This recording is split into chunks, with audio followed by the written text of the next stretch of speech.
Good afternoon, everyone. I'm going to let folks start to get settled in as we let people through, and then we're going to get the briefing started.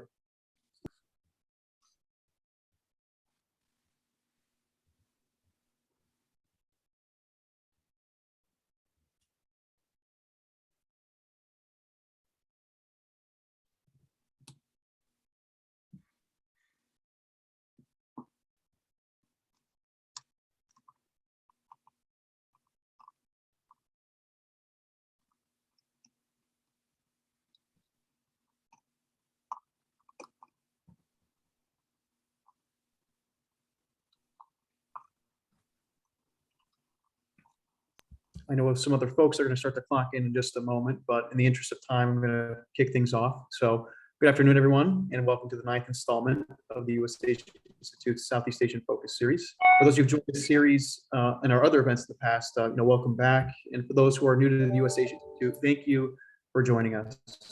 My name is Alec Bowman. I'm the Director of Programs Communications here at the U.S. Asia Institute. And for a bit of a brief background on USAI, it's a nonpartisan, United Nations affiliated nonprofit with a 43-year track record of building understanding between the people and governments of the United States and Asia. This Southeast Asian Focus Initiative is a series of monthly standalone briefings that began in fall 2020 and aim to examine key issues and topics in the region and the U.S. relationship with Southeast Asia and its individual nations. Our previous events in this series focused on issues including maritime security, the future of U.S. leadership in the region, trade, energy, in the Mekong Delta, and more. And we're really excited to host you all today for today's conversation, how the region has reconciled the effects of international conflict in the 20th century and the spaces for cooperation that the United States and Southeast Asia have for building a strong relationship after conflict. Today's topic certainly is of relevance to those tuning in, given the impact it's had on civilian populations of the region and those sent from the U.S. to the region during the later half of the 20th century. So many people in both regions have been personally impacted by these conflicts and their effects on the region. So today's discussion should be substantive for all tuning in. I'd like to get this briefing started with just a couple housekeeping notes. So first, I'd like to give a special thanks for the support of USAID's corporate stakeholders for making this program possible. That goes out to the SANS, AIG, ConocoPhillips, and Fairfield Maxwell. And I'd also like to take note that during the last 15 minutes or so of the briefing, there will be time for questions from the audience. So if you have a question that you haven't already passed along through registration that you would like for our speakers to address, please type in the Q&A function at any time, or you could directly message myself at Alec Bowman if you prefer. If you're calling in by phone, you could also email usai@usasiainstitute.org with your question. Now with that, moving on to today's briefing, I'd like to introduce our moderator for the discussion, Brian Eiler. Brian directs the Southeast Asia Program and the Energy, Water, and Sustainability Program there. He's an expert on transboundary issues in the Mekong region and specializes in China's economic cooperation with Southeast Asia. He spent more than 15 years living and working in China, and over the last 2 decades has conducted extensive research with stakeholders in the Mekong region.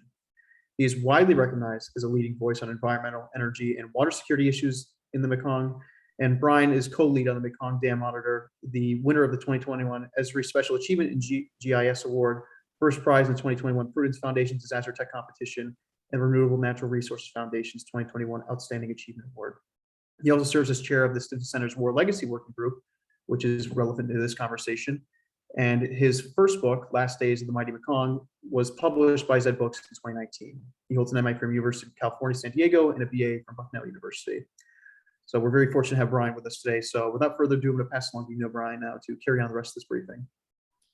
Thank you, Alec. And Alec, before we get too far, we have some questions from those who have already sent questions in that are participants.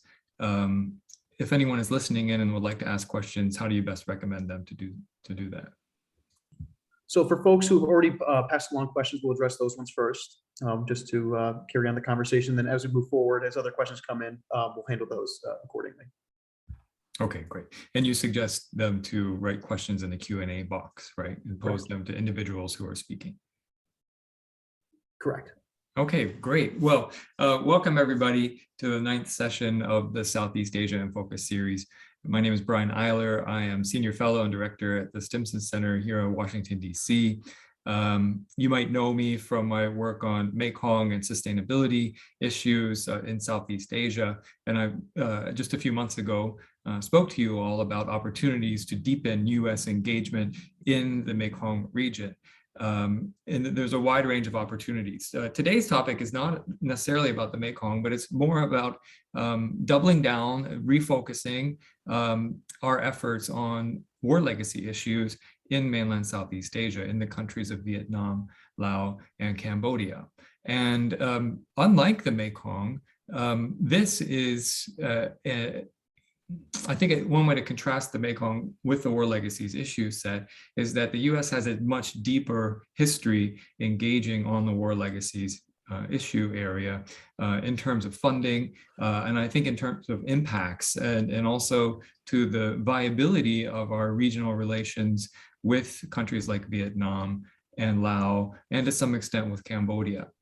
So this is an issue set with a rich history, a lot of needs that need to be met yet in the region, and a lot more funding that needs to be dedicated to solving the issues that we're going to talk about today. So to everyone calling in from Washington and around the country, thank you for joining us. We know that you're very busy, and we appreciate the time you're taking to learn more about this particular issue of war legacies.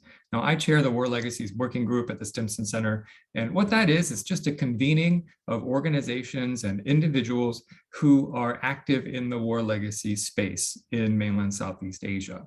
And we saw a need to build a working group of this nature about 4 years ago, when we identified, again, the main actors that are driving this issue set forward, that are achieving impacts, but we saw that they weren't talking together as much as they could. And we also saw a need to build new leadership within Congress to take this issue set forward into the 21st century. So the War Legacies Working Group is now a membership-based working group that has 20 organizations involved with it. We meet on a regular basis. We hold our own public activities, much like this one, and we engage in a conversation with Congress so that funding and programming can continue at a higher and higher level until these issues are solved. And that's really important to emphasize, because each of the issues that we're going to mention today are solvable, finite issues. Now, my panelists might argue with me, but let's see what they've got to say about that. And we've invited some of the key actors in this space who are also key drivers of our War Legacies Working Group. And I'm going to give them a brief introduction before turning the panel over to Charles Bailey. So starting with Charles Bailey, Charles is an executive committee member at the Stenson Center. Charles is an executive committee member at the Stenson Center's War Legacy Working Group, and an advisor on the Agent Orange project at the Aspen Institute. From 2011 to 2014, Mr. Bailey was the director of the Agent Orange in Vietnam program at the Aspen Institute. And prior to these roles, Charles held various positions for the Ford Foundation, including most recently as the director for a special initiative on Agent Orange and dioxin. He's also the author of one of the most important books about this issue area, From Enemies to Partners, Vietnam, the US, and Agent Orange. He's the co-author with Leahy, his Vietnamese co-author, on this incredibly impactful book that I recommend all of you read. After Charles speaks, we'll hear from Susan Hammond. Susan is the executive director for the War Legacies Project.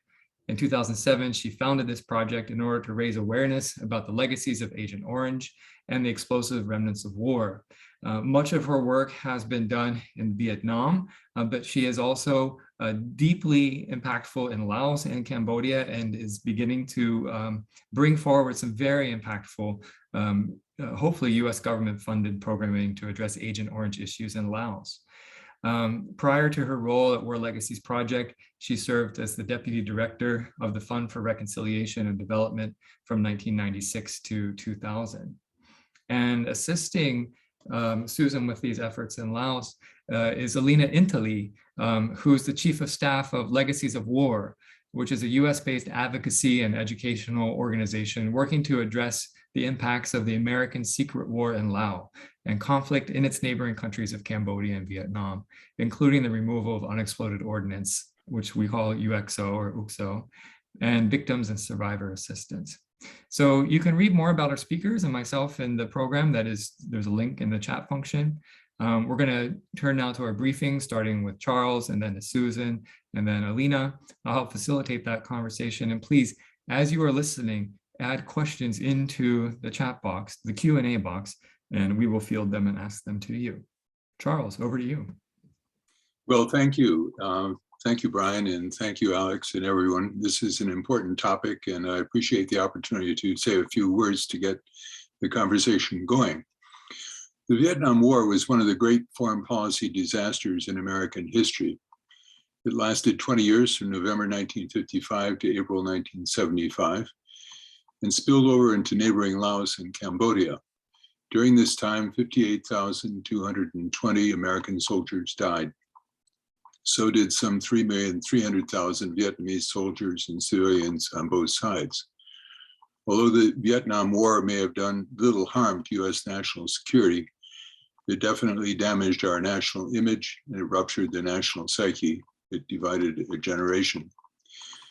After the war ended, both countries had little to do with each other for the next 20 years, while Vietnam lived under a US trade embargo. In 1995, Vietnam and the US established diplomatic relations, and in 2001, they signed a bilateral trade treaty. The country's economic growth took off, and it transitioned from an isolated, poverty-stricken country at the end of the 1990s to a lower middle-income country, confident member of the international community, an increasingly important partner with the US. For the first time in its history, an urban middle class and a national consumer culture have emerged. The rapid change is a result of an export-led strategy, which has produced annual growth rates running at 7 to 9% over the last 2 decades. But to understand this progress, it's important to know that Vietnam and the US, as Brian said, had significant issues relating to the war and its aftermath. It has been a struggle to resolve them, and it's taken place over a long period of time, alongside all these other brighter economic, social, and political developments. And the two are definitely intertwined. The success in one area promoting success in another. Just to give you the overview on War Legacies, in 1985, the two countries began cooperation on locating and identifying the remains of American soldiers missing in action. This is 10 years before diplomatic relations.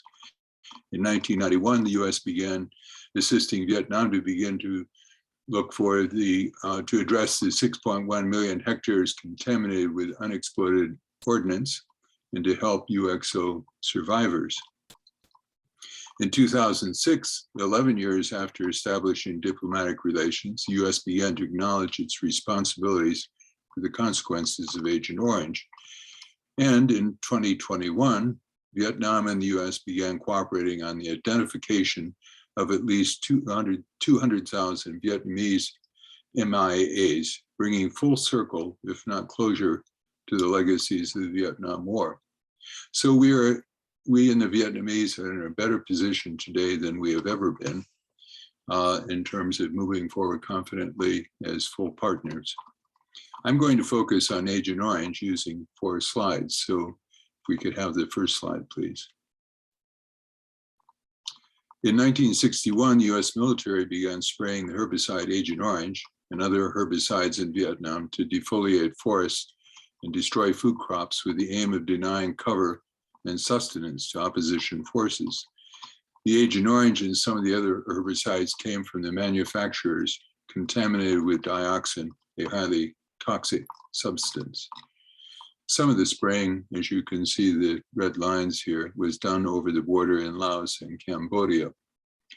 And if you'll just keep in mind, the red areas are the areas that were heavily sprayed often several times, both in the north in this map, around Da Nang and Alloy, and of course, directly north of what is today Ho Chi Minh City.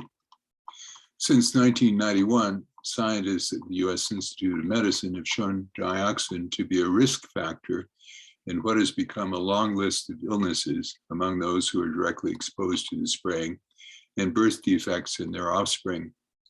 Their research is corroborated by the work of Vietnamese scientists. In a national survey we conducted in 2009, 80% of Americans knew the phrase Agent Orange and correctly associated it with the Vietnam War. Half of them knew that Agent Orange had impacted our soldiers. This is true today. It's also true for the Vietnamese, some of whose lives you can imagine from these photos. Next slide, please. These are young people today who are considered to be victims of Agent Orange, born with severe mental, physical, and developmental disability. In the upper left, a young man who is being cared for by his family. In the center, Nguyen Za Bao is mentally and physically disabled. She lives with her grandmother and two older sisters. Her mother and father have abandoned them. Over on the upper right, Phong Thi An Wei, she is a beautiful soul with severe cognitive disabilities. In the lower left, Nguyen Van Hai and Nguyen Thi An Hong, our brother and sister. Ein Hong is being fed by their mother. They are both living with severe physical and cognitive disabilities. In the lower right, finally, two adult sisters who are under the care of their mother. What you see in these pictures is a continuing tragedy. It is also a story of continuing resilience on the part of these families who, through no fault of their own, are finding life suddenly very difficult and different than they might have imagined in a rapidly growing Vietnam. One thing about disability is it knows no weekends, no holidays. One person disabled removes that person for all future time as a breadwinner for the family, and also subtracts one of the able-bodied members of that family from the labor force to look after the disabled family member. So many of these families have reduced income and live in poverty. USAID has been working in this area, as I mentioned, beginning in 2007. If I could have the third slide, please. This shows the areas where USAID is focusing. There are 5 provinces in central Vietnam, shown by the upper right arrow, and then 3 north of Ho Chi Minh cities at the bottom. These are areas that since 2007, the USAID, which began its efforts in Da Nang in the north, has spread its programs. In Da Nang, the program for helping people with disabilities lasted 10 years. Many of these other provinces are started, or maybe in the middle of they're in their 5th year now. The program, USAID's work, focuses sort of 50-50, half direct assistance to these families, and the other half on building up local social service capabilities in such skills as occupational therapy to be able to support the families in their communities. There is a continuing need. There is also a desire to help people as many as possible. As you can see from the table on the left, in these 8 provinces, the severely disabled, some of whom are probably UXO victims and many of whom are Agent Orange victims, are about maybe 1% of the population, but their needs are quite acute. 2/3 of them are having physical disabilities, and then the remainder have mental and cognitive difficulties, and sometimes combinations of both.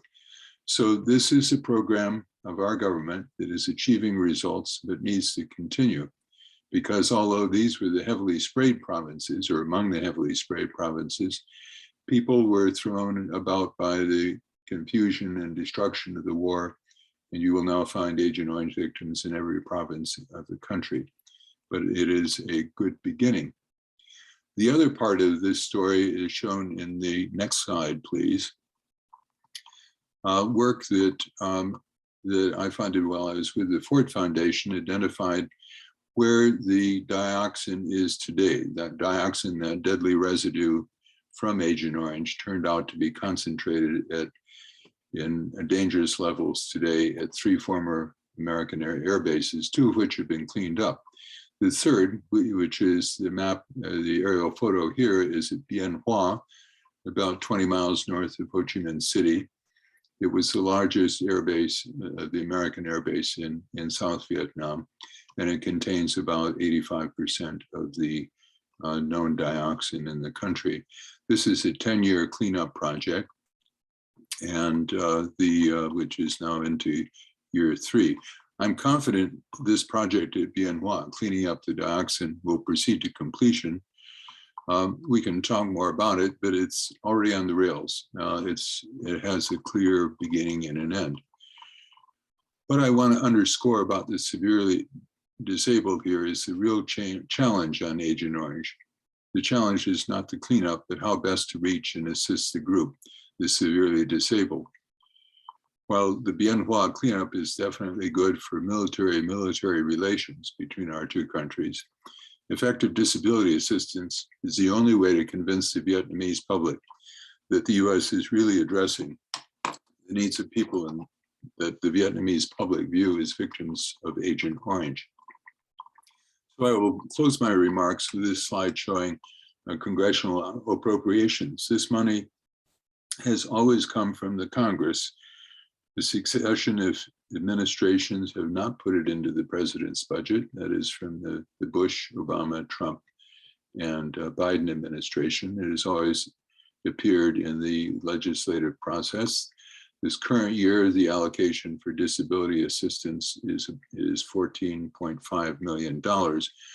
Overall, this whole period, as you can see in the graph, the early period was characterized by slow starts, and then in the black line that looks like a tent is actually private funding led by the Ford Foundation, and it's the early money, which came from Ford, Chino Cienega Foundation, Rockefeller, and the UN, UNDP, UNICEF, Hyatt Hotels, and HSBC Bank.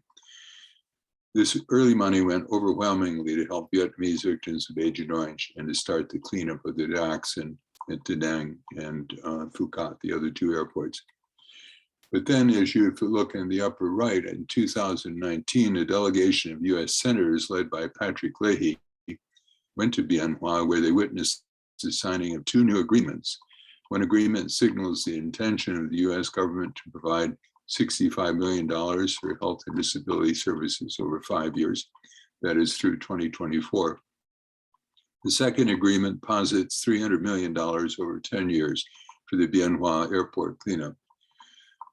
These are just notional numbers at this point, but there were 8 senators in Senator Leahy's delegation, and I think it made a big impact seeing the results of both US, over a decade of US commitment to working closely with the Vietnamese on both aspects, but especially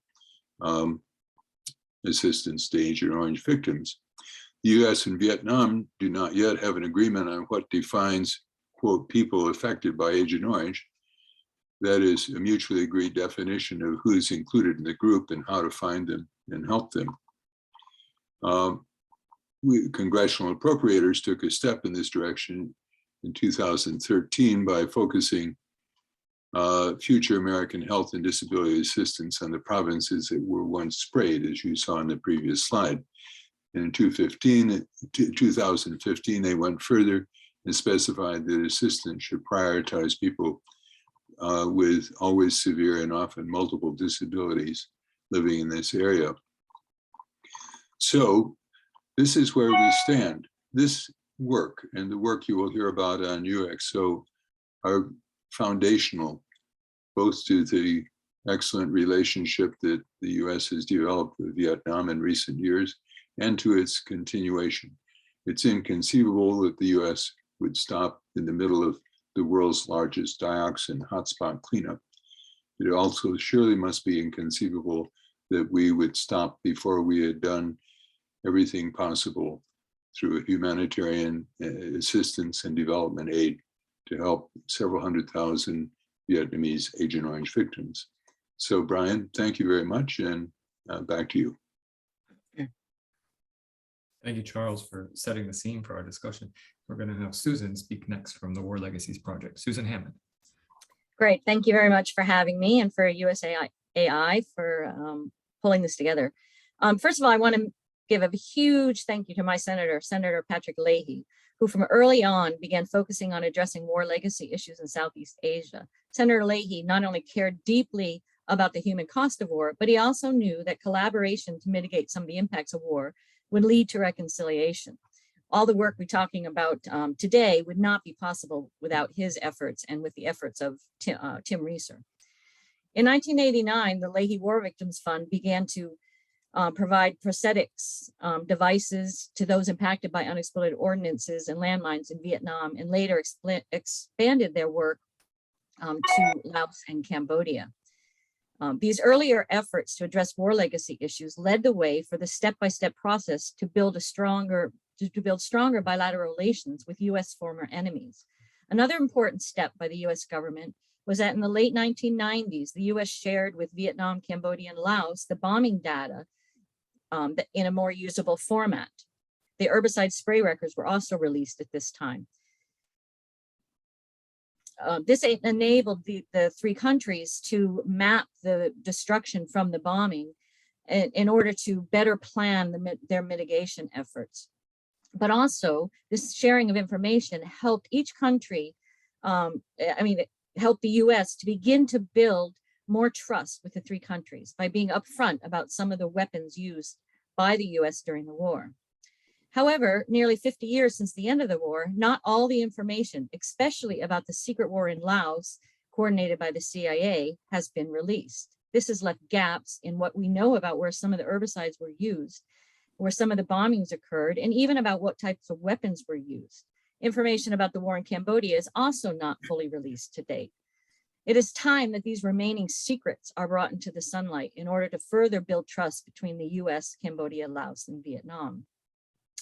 Nonetheless, in addition to the support that Charles just mentioned about providing Vietnam for Agent Orange, since 1993, the US has provided over $617 million to help remove UXOs in Cambodia, Laos, and Vietnam, and to provide assistance to their victims. And Alina will talk more about this.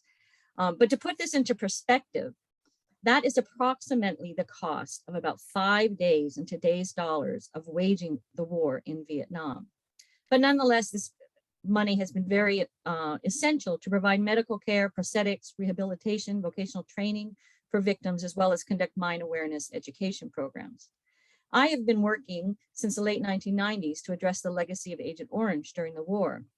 And as Charles has mentioned, we have found in our work in Vietnam and my work in Laos that there are greater numbers of people with birth defects, including those that cause severe disabilities in the areas that were heavily sprayed by the herbicides.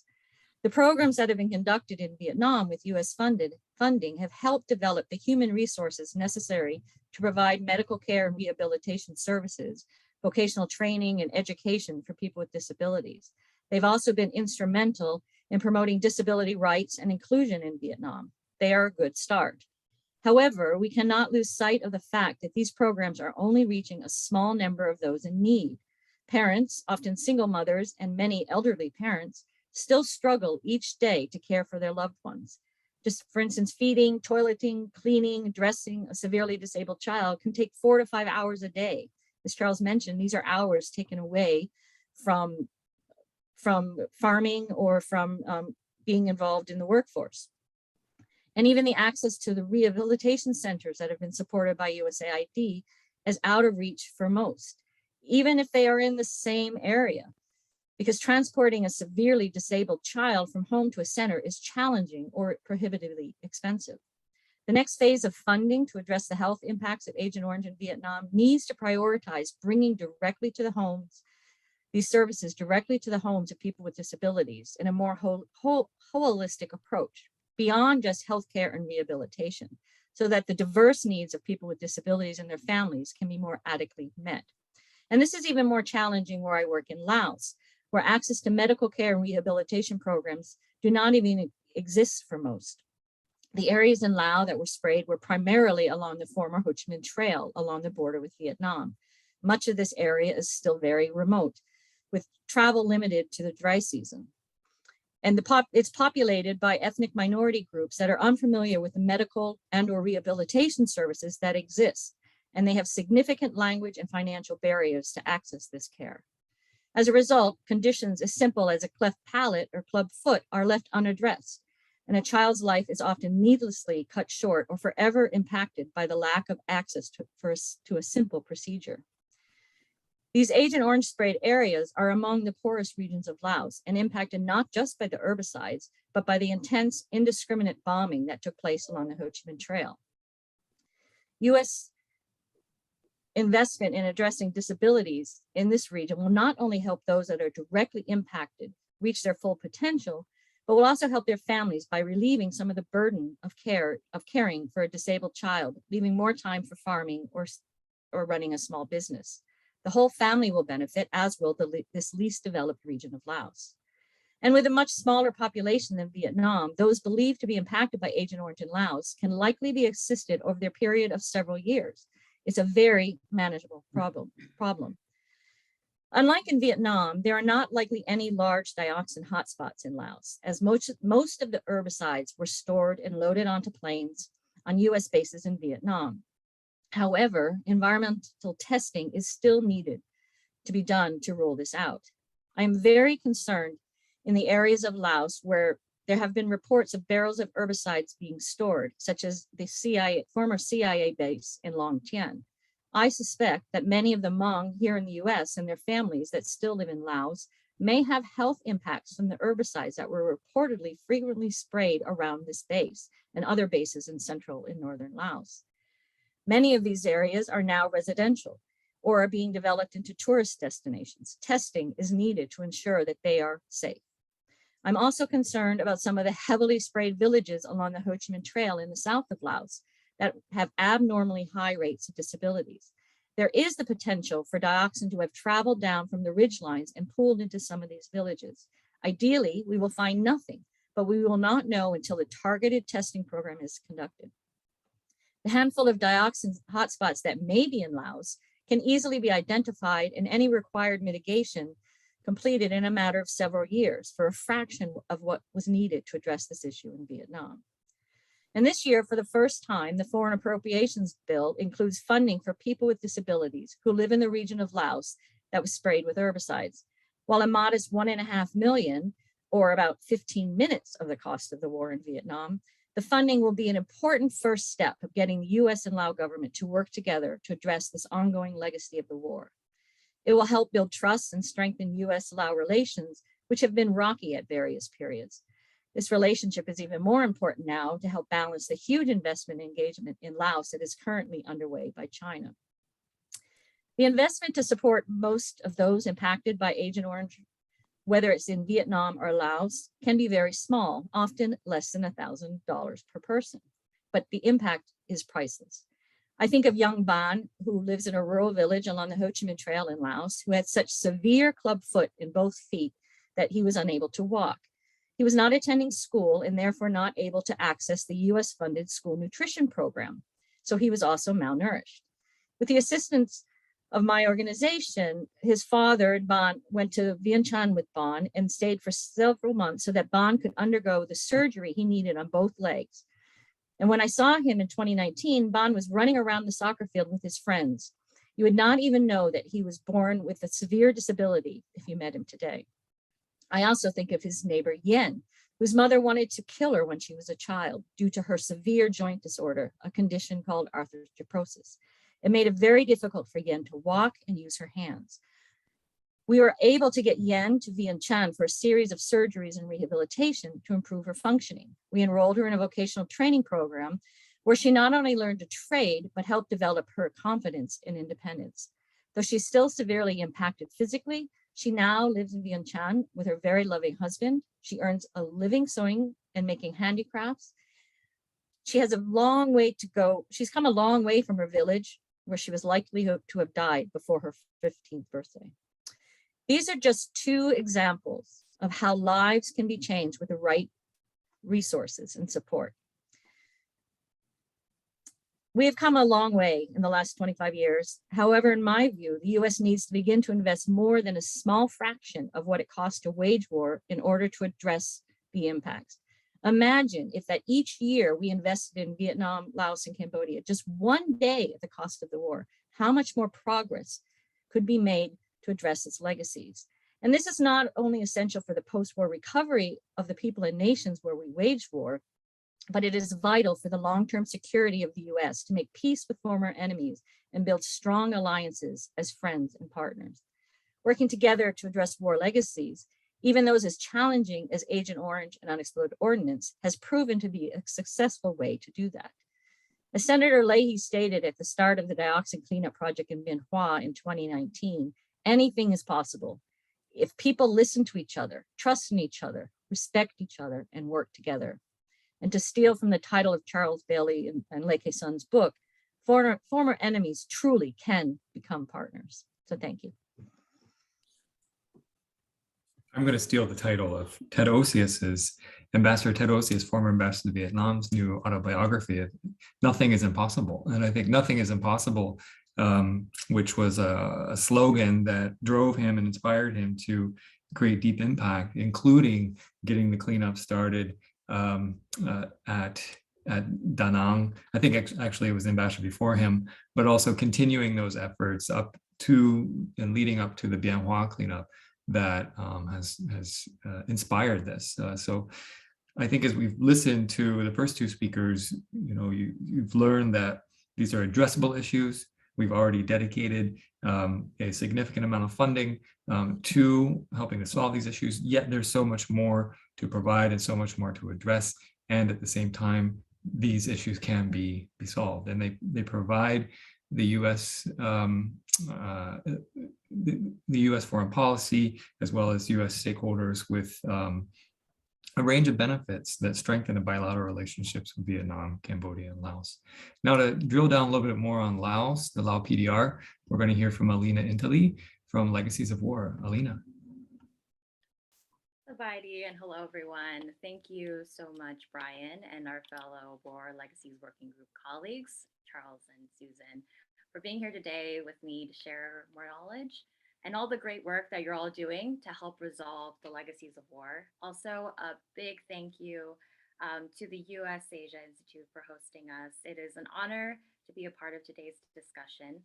Out of Washington, D.C., Legacies of War is the only US-based educational and advocacy organization building more awareness about the American Secret War in Laos. We also advocate for the removal of landmines and other explosive remnants of war in Cambodia and Vietnam. We advocate for funds to remove bombs in Laos, Cambodia, and Vietnam, as well as funding for mine risk education and victims and survivor assistance. Through our programming, we provide spaces for healing the wounds of war of Southeast Asian diaspora communities in order to create greater hope for a future of peace. I am really proud to be a part of Legacies of War's efforts. Our organization also believes that the Secret War is very much a part of American history, and therefore have educational initiatives that will further raise awareness about this issue. We work directly with key decision makers in the US government, including with Congress, the current administration and State Department, and with the private sector and media outlets to provide compelling information and analysis. We serve as a convener and organizer for individuals seeking to resolve the UXO issue as well.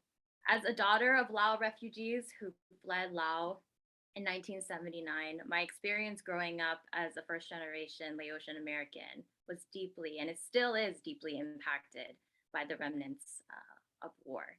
I grew up not knowing anything about my parents' flight to the United States or their refugee experience. I knew nothing about the history of the Zika War. It wasn't taught in the schools that I went to. And those details were kept from me as a way of my parents avoiding the trauma and the PTSD from that time, but also protecting me.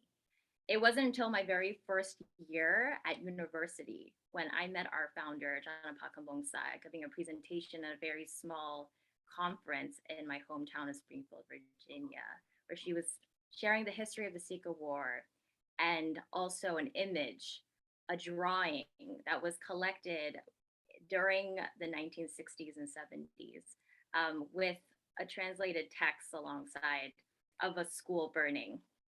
And the text translated to the school was hit and burned. There were many people in the school who died, but I didn't know who because I wasn't courageous enough to look. And I was afraid that the airplanes would shoot me. And I just want to share really quickly this image that I saw during that time. This was the first time I've ever heard of this.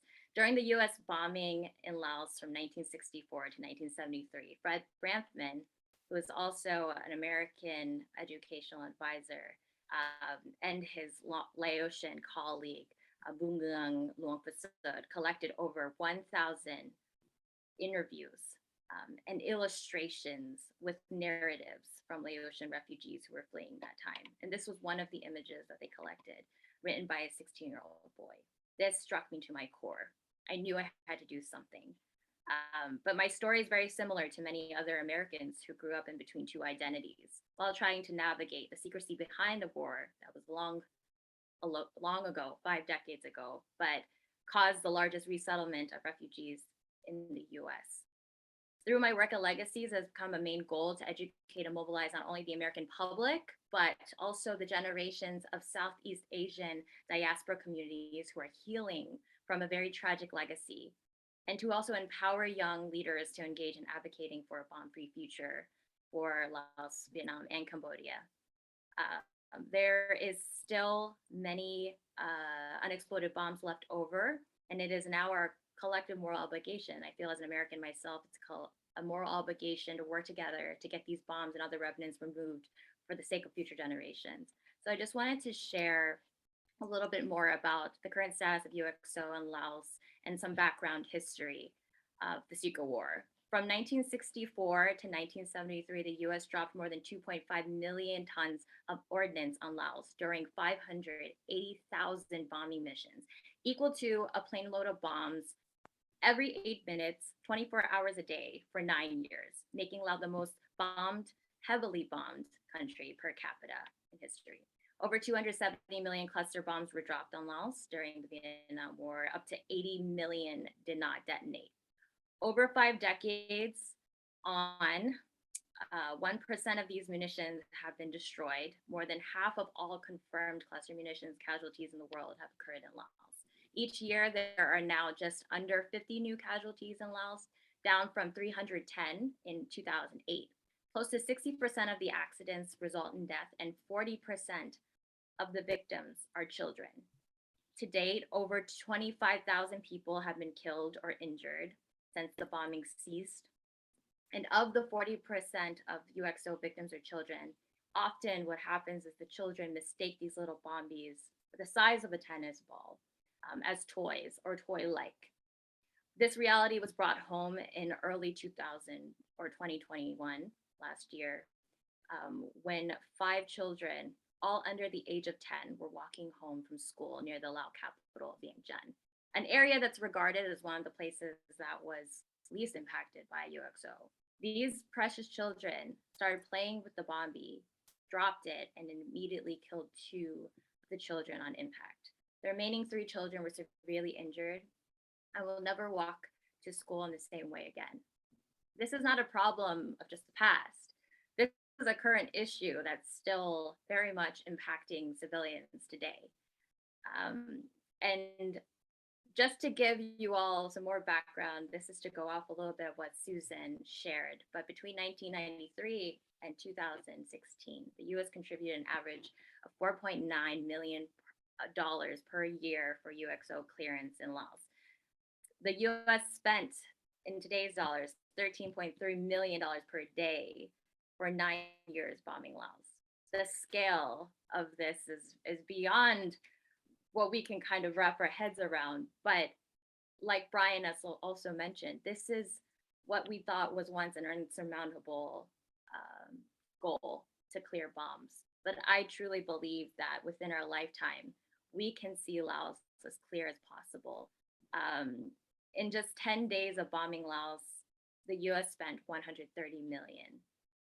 And for now, we're still trying to make sure that sustained funding goes into the country for demining and clearance activities. Through our work, we've been able to work closely with governments the governments of the US and Laos, playing the role of a convener and strengthening the relationship between the two nations. As Charles also mentioned, the US established full diplomatic relations with Laos in 1955, following full independence from France in 1954. Within a few years, Laos entered into a civil war, and the United States supported the country's royalist government. For nearly a decade, beginning in 1964, Laos was subjected to heavy US bombing, and following the change of regimes in Vietnam and Cambodia in 1975, US and Laos relations deteriorated, and US representation was downgraded, though not withdrawn completely.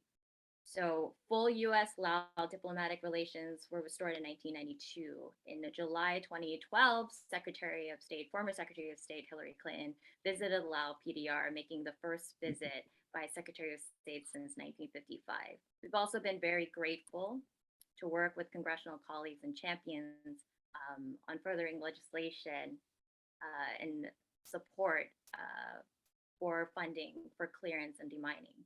In December of 2019, Senator Tammy Baldwin of Wisconsin, a very great champion of ours who we are very grateful for, introduced the Legacies of War Recognition and Unexploded Ordinance Act.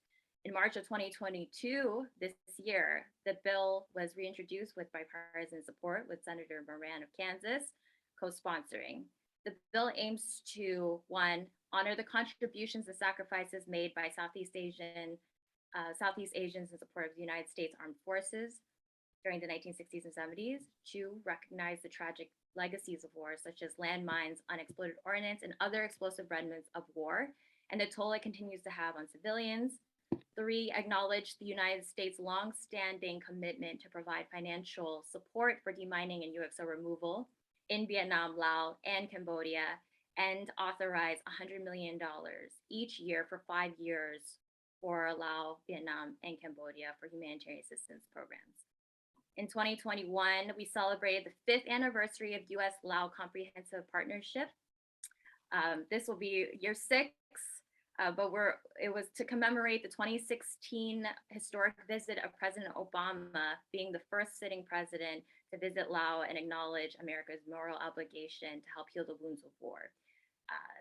There was a pledge of $90 million, which has now also been allocated and used in country, but was divided into 3 years for UXO survey, clearance efforts, as well as victims assistance. I am very proud of our continued advocacy efforts after this landmark visit and of the swell of support from community members all over the US. Because of this, we have earned strong congressional support for UXO clearance, and US funding is at a historic $45 million in fiscal year 2022. The funding goes towards demining teams, including Mines Advisory Group, the Halo Trust, Norwegian People's Aid, UXO Laos, who are doing clearance efforts and activities, as well as partners like World Education, who continue to support integrating risk education within the primary school curriculum and development of a comprehensive case management system for UXO survivors, specifically in San Quang province, which is the most heavily bombed province. You can also find the full list of recipients of funds of the $45 million on the State Department's website.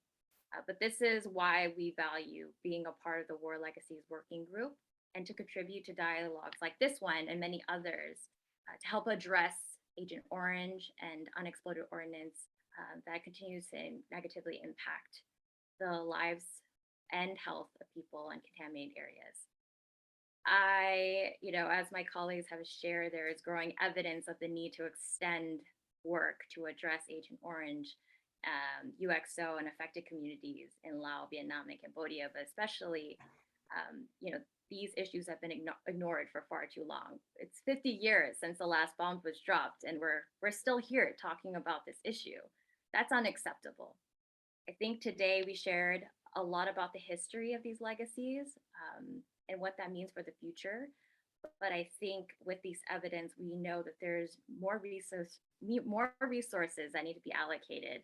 And together, collectively, as we collaborate more, I think we can effectively resolve its impact. There are so many issues today that we think are you can't solve them, right? We think are out of our hands, but I truly believe that these issues we can solve within our lifetime.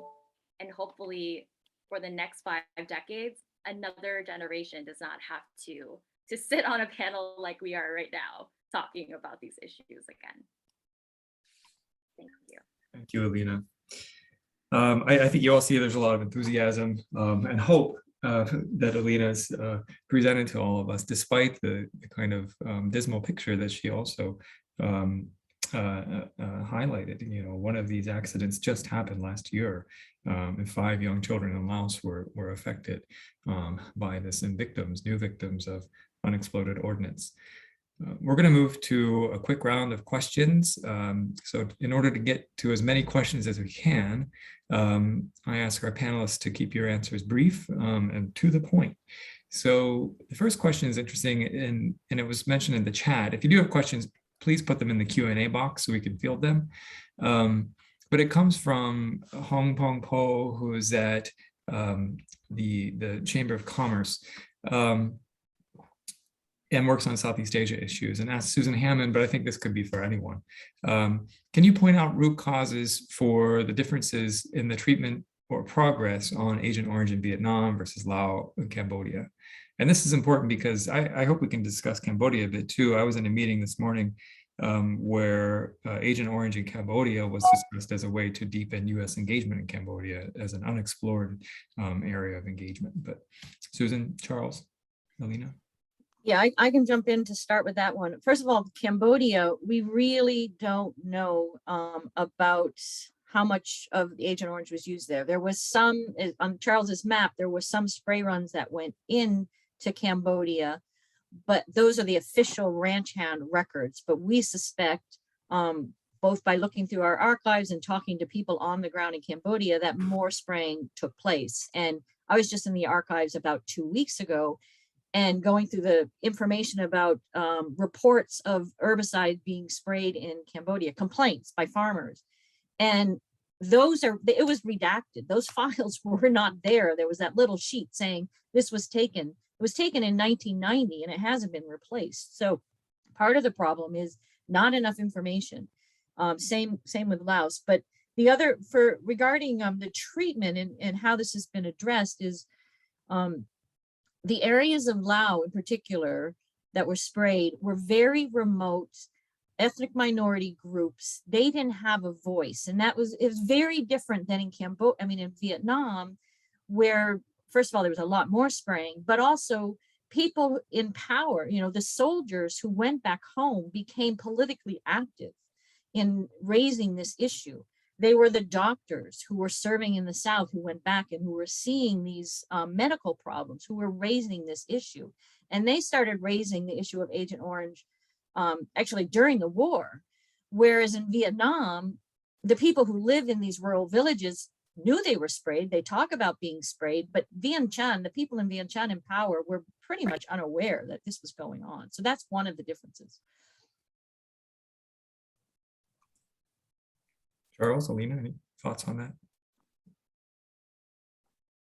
I would just say that Susan makes an excellent point. It really requires some initiative from each government, one way or another. The Vietnamese leadership were very persistent about it and were batted down over a long period of time by the US, but they persisted. So it really, I think, depends on the sort of nature of the bilateral relationship in each case, in addition to this sort of motivates the national leadership to say this is a historical issue or it's a public health issue, or to define it in some way that they can then feel secure in approaching the US and looking for redress. Thanks. We're going to, Alina, we'll move on just to, so we can keep going through the questions. I do have to correct. Hong Kong Pho is at the Department of Commerce, not at the US Chamber of Commerce. And thanks for that question, HPP. Now to a question from Christopher Stanfill, Senior Director for Pencils of Promise. He asks, what are the ways in which the lasting legacy of war in Laos, Vietnam, and Cambodia can be used to advocate for even louder even more loudly addressing the ban of cluster munitions. This is a global issue. We can see that the cluster munitions issue pops up now in Ukraine, unfortunately, as well. Yes, that's a really, really great question, actually. Thank you so much for that, Christopher. I think one, I can share that Legacies is grateful and proud to be part of the steering committee of the U.S. Coalition to ban landmines and cluster munitions. And one of the things that we really want to prioritize, I was talking about us doing interfacing, right, asking U.S. Congress for funding, but we also advocate on the international front as well. We want to urge the U.S. to take leadership in speaking out against cluster munitions and the use of them around the world. And as Brian just briefly mentioned, there were reports of cluster munition bombs being used in Ukraine. We think that there's no need for these indiscriminate weapons.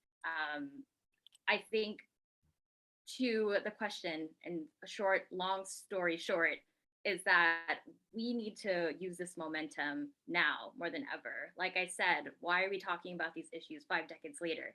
It's pretty much showing what's going to happen if we don't prevent now, right? That we will have to clean up this mess either now or later.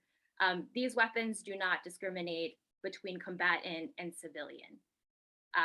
Most of the time, civilians are the ones that have to face the consequences of the use of landmines and cluster munitions. We hope that with further cooperation between Cambodia, Vietnam, and Laos, the 3 countries can take further lead together on speaking out on these issues and urge the US to join the convention to ban cluster munitions. I think we also want to urge the president and the administration to show American leadership and join the 164 other countries that made the humane decision to sign on to the International Mine Ban Treaty, and then 123 countries who have pledged their support of the Convention on Cluster Munitions.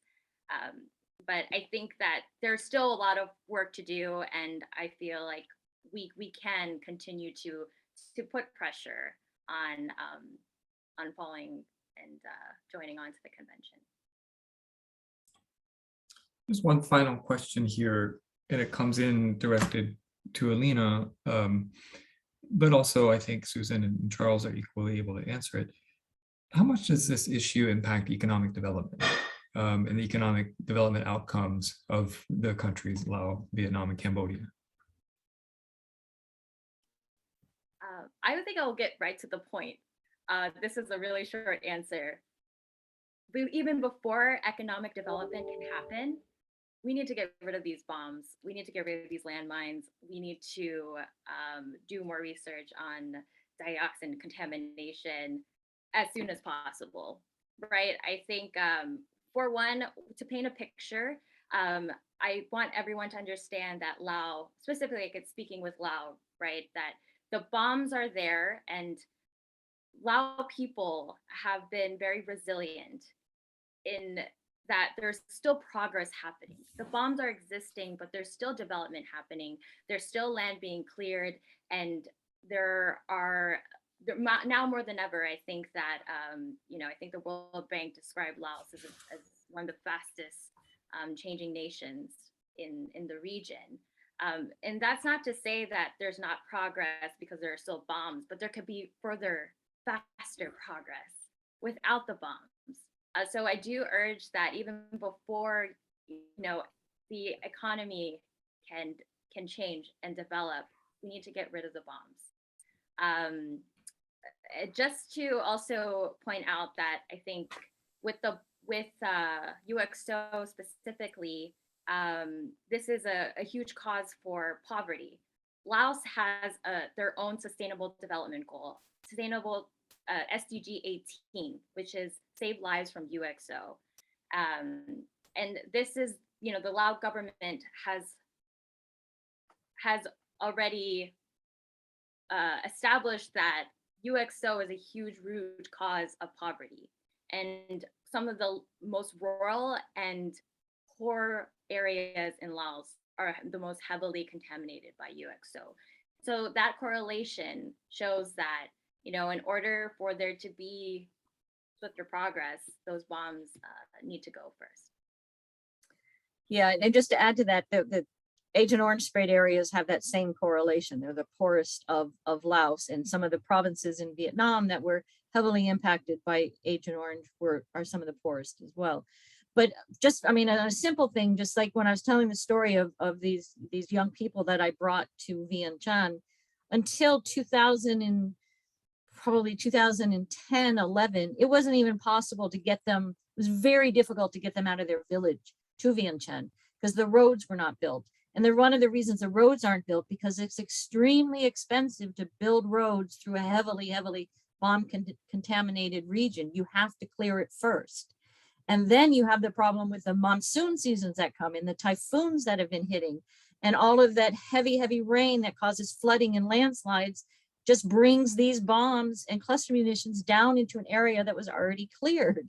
So it's hugely impactful, these war legacies on development and the ability to plan for the future for not just individual families, but for the districts and the provinces to bring development to their region. I would just add to these excellent replies that if you imagine that your country is arbitrarily walled off here and there in odd side pieces, walled off in the sense that that land and those resources, that farmland and other resources, watersheds, are unavailable for any future productive use. That right away is sort of tying the hand behind the back in terms of economic progress. The other thing is that it has taken years and years and years in Vietnam to realize and develop in Quang Tri province an effective response, which is not clearing everything up, but two things: mine awareness education, particularly among children and young people, so they know what to look for and what to avoid. And secondly, an equivalent of the fire department that you can call when you see something that comes in and cleans it up and removes it safely.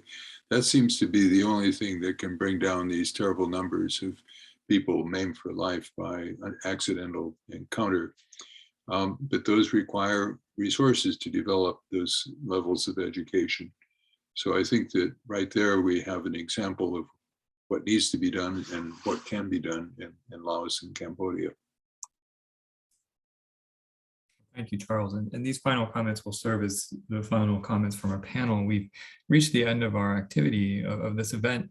However, I do want to point out that Cambodia's new ambassador to the United States, Ambassador Keo Chea, has left a comment in the chat noting that half of the Ho Chi Minh Trail passed through Cambodia from its northern province to the southeastern provinces during the Vietnam War. And the US dropped tons of bombs and Agent Orange on those 4 or 5 provinces in dense and populated areas. We, being Cambodia, appreciate the US assistance on demining so far. And there's a suggestion for Susan to talk with Cambodia more in the near future regarding lack of information in this Agent Orange area. So Ambassador, thank you for making that comment, and look forward for some outreach from us at the War Legacies Working Group, because we too would like to get more deeply involved with this issue in Cambodia. And to really get the ball rolling, if you can express to United States government stakeholders an interest in Agent Orange cleanup, that would be a first great step. So I hope that everyone found this very enlightening, very useful. The discussion will continue, and you can follow the discussion by paying attention to events from the War Legacies Working Group at the Stenson Center, as well as from the various organizations and member organizations that are part of the group. I want to thank again the US Asia Institute for this opportunity. I'm going to pass this back over to Alec to close us down. Thanks, Alec. Thank you, Brian. I appreciate the panelists as well. Wonderful. Well, Brian, thank you again. I greatly appreciate you stepping in to moderate. I know that you've guided the conversation very well, and I also appreciate your perspective and comments that you gave. To all the panelists as well, Susan, Charles, and Lena, thank you guys for joining us. I really appreciate you standing in and being able to give your expertise here. And in addition to that, I'd also like to say that we covered a lot today. I wish we had more time, certainly more than an hour. We can go on for hours about most of these issues, even address more questions. And I also thought it was a very substantive engagement in the chat that we had for all the folks joining us, and particularly the ambassador.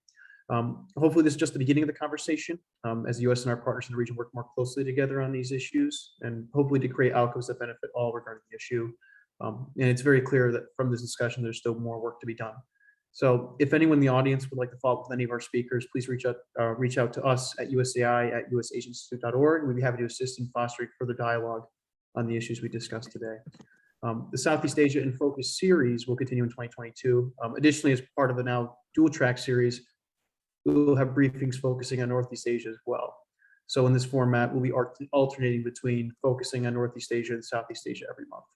So please visit our website to register for upcoming Northeast Asia and Focus sessions as well. We're having one next Wednesday if you're interested too. To close, thank you again to everyone who joined us today, and thank you again to my wonderful panel who was able to join us today and give their perspectives on this issue. I hope everyone here has a great rest of their day. Thank you very much.